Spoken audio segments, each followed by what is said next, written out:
Alright, so here we have an energy equation example that I'm going to be working through, and we're given in the problem statement this figure, and we're asked to find a couple different things. In the first part, in part A, we're asked to find the rate of flow, or the discharge. So to do that, we're going to need three different equations for this problem. This first one at the top is is called the energy equation, and it's basically the Bernoulli equation, and it also accounts for losses. In the Bernoulli equation, we accounted for no losses. It was just H1. If you can remember, H1 equals H2, and that's it. And this is the same thing. It just accounts for losses. There should be an equal sign there. So the first term we have that's different is plus H pump on the left side. And all that means is if there was a pump right here, we would have to account for the energy that it brings to the equation. And similarly, on the right side over here, this would be the turbine portion. And then finally, we have the losses from 1 to 2 term in this equation, and all that is all the different losses that the water experiences as it goes through this pipe from 1 to 2. And the equation for that is given here, and it is simple. Like, all you have to do is just plug the numbers into this, and you have the sum of the K minor values, the minor loss coefficients, plus the friction loss coefficients, and then multiply both of those added together times the velocity in the pipe squared over 2g. And it's very important to use the velocity in the pipe. If you use any other one, you're going to get the wrong answer. So, starting off, we need to determine the rate of flow. So in order to do that, we're going to try to find the velocity inside the pipe. It doesn't matter where, just anywhere inside that pipe. And in order to do that, we're going to say H1 is equal to H2 plus the losses from 1 to 2. Now, I'm leaving out the pump and the turbine terms because there is no pump or turbine in this problem. If there was, then you couldn't ignore them, and you'd have to look at the equation sheet and write down what those are. So H1 is P1 over gamma plus Z1 plus V1 squared over 2G equals to H2, which is P2 squared, or P2 over gamma plus Z2 plus V2 squared over 2G. And then the H losses is this equation right here. So we have sum of the minor loss coefficients plus sum of the friction loss coefficients, all of that times velocity in the pipe squared over 2g. And the velocity in the pipe is what we're going to be solving for. That's the unknown value in this equation. We can figure out everything else. So if you remember from the Bernoulli equation, the pressure at the top of tank A and B is both 0 because it's a free water surface. And the velocity is not 0, but as far as we're concerned, it's very, very, very small compared to the velocity in the pipe, so we're going to say it's 0 as well. It's negligible. So all four of those terms will go away, and we're left with Z1 equals Z2 plus all this stuff over here.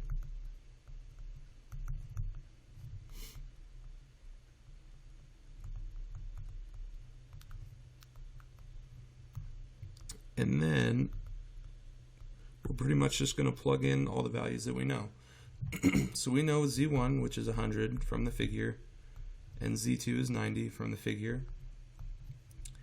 The minor loss coefficients are due to entrance, exit, and bends in the pipe, and we're given all those values in the diagram or the figure shown in the problem. So we have the entrance is 0.5, the exit is 1, and then the two bends in the middle are 0.9 each. So we have 0.5 plus 0.9 times 2 plus 1. And then we have plus the friction loss coefficients. which is given in this box here. The equation for that is 0.02 times the length of the pipe, which is L.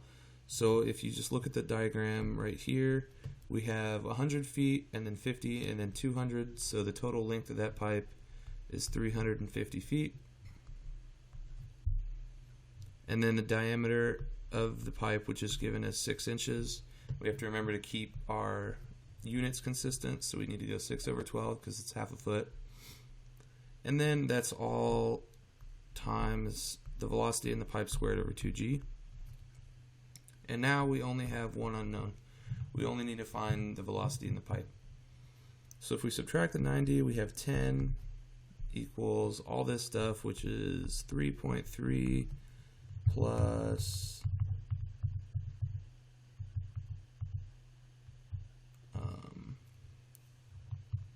0.2 times 350 divided by 6 divided by 12, which is 14, and all of that times velocity in the pipe squared over 2g. Now if we do the math here, we get, if we just solve for v, the velocity in the pipe, we get the velocity in the pipe is equal to 10 divided by 17.3 times 2g, which is 2 times 32.2, square root of all that, and we get the velocity in the pipe to be 6.10 feet per second. Now to find the discharge, we have Q equals VA. We know Q, or we need to find Q, that's what we're looking for, and the velocity we just found to be 6.10, and the area is pi over 4 times the diameter squared. Diameter is 6 over 12.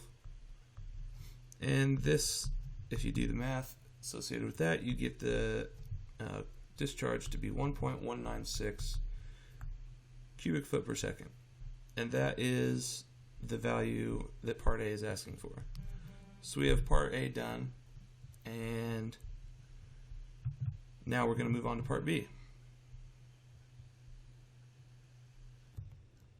Alright, so now we're moving on to part B, and to do that, it asks us that there is going to be cavitation in this pipe at some diameter, and to find the minimum allowable diameter. Basically, how small can you make this pipe in order for it to not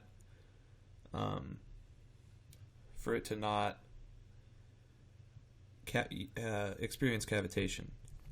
So in order to do that, we just set up this whole energy equation right here from this point right here to this point right here, and that's 0.3, and we're given that it's right in the middle of this 200 foot long pipe. So we'll just do that right here. H1, so that's just P1 over gamma plus Z1 plus V1 squared over 2G. Remember, these are just going to be 0 or negligible. And then P3 over gamma plus Z3 plus V3 squared over 2G. Plus the losses, which is, I'm just going to do all this right here. Oh, no, those are not negligible. Sorry. So some of the minor loss coefficients. So we have the entrance is 0.5. We still have this first bend and the second bend, but the exit loss we're not going to experience because we're stopping before we get to that point. So we have 0.5 plus 0.9 times 2 plus the friction losses that the water experiences, which is 0.02 times the length to this point now, not to the end. So we take the total distance, which was 350, minus 100 because it's right in the middle of this 200 foot long pipe. So the total distance the water is going to be traveling through that pipe is 250. And then we, this is just still through the pipe, so that's 6 over 12 for the diameter of the pipe.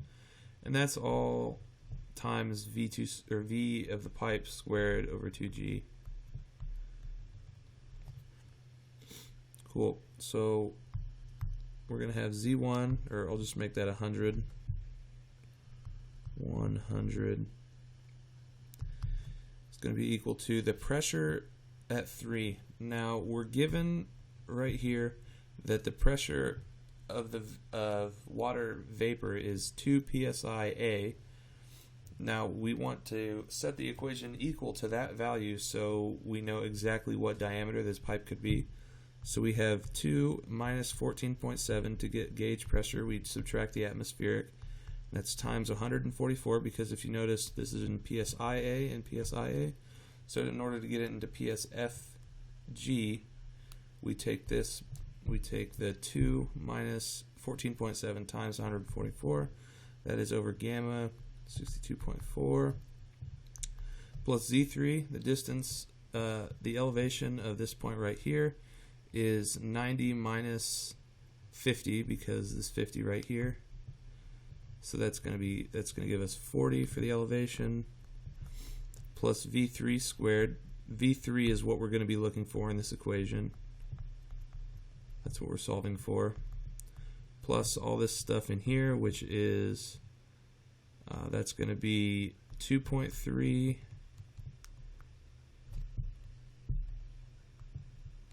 plus this whole thing right here, which if you do the math is 10, and that's all times V in the pipe, which we found out right here was 6.10. So it's 6.10 squared over 2G. And if we just do all this math, rearrange for V3, and just do all the algebra involved, we get V3 is equal to 72.8 feet per second. Now that we know V3 and we know Q, because Q never changes, and it's what we found in part A, so we can use the equation Q equals VA again, but now we're trying to solve for something that is part of the area. So we have 1.198, which is the discharge, or 196, excuse me, equals the velocity at 3, which we just found to be 72.8, times pi over 4, and then the diameter of 3 squared. And then we can solve for D3, which comes out to be 0.145 feet. Or if you multiply that by 12, you get 1.74 inches. And that's all there is to it. I went through that second part pretty quickly. Hopefully you understood it. If not, you can always ask me in class or ask me to go over a different example. I'm going to be doing another one of these, so hopefully these will help you guys understand the energy equation. But yeah, that's it for this video.